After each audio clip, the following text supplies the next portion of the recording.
असुरों को इस बात का मलाल था कि उन्हें देवताओं की तुलना में हीन समझा जाता है। एक बार वह इसकी शिकायत लेकर महादेव के पास पहुंचे। उन्होंने कहा, भगवान, सदैव से ही हम असुरों को हीन समझा गया है, जो कि अनुचित है। आप ही बताएं हम क्या करें, कृपया हमारी सहायता करें आप। महादेव असुरों की मनसा को समझ रहे थे। उन्होंने असुरों को कहा, आप लोग अगले सप्ताह मेरे कैलाश में भोजन के लिए पधारें, वहीं पर आपकी समस्या का समाधान भी होगा। नियत दिन असुर भोजन के लिए कैलाश पर पहुंचे। उन्होंने वहां पर देखा कि महादेव ने तो देवताओं को भी भोजन के लिए आमंत्रित किया है।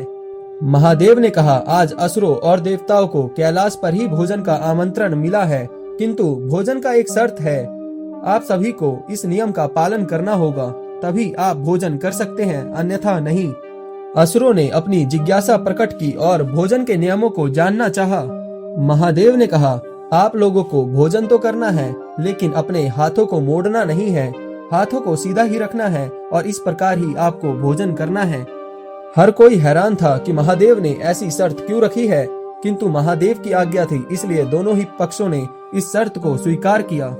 दैत्यों ने भोजन पहले करने की मांग की। उन्होंने कहा, सदैव इन देवताओं को पहला अवसर मिलता आया है, इसलिए आज पहला अवसर हम असुरों को मिलेगा और पहले भोजन हम ही करेंगे। ऐसा ही हुआ। असुरों के समक्ष भोजन को प्रकट किया गया, किंतु हाथों को मोड़े बिना मुंह तक भोजन कैसे ले जाएं, यह असुरों के लिए एक विकट समस्या बनी हुई थी। करने के बाद भी वह असुर समझ नहीं पा रहे थे कि नियम का पालन करते हुए भोजन किस प्रकार किया जाए।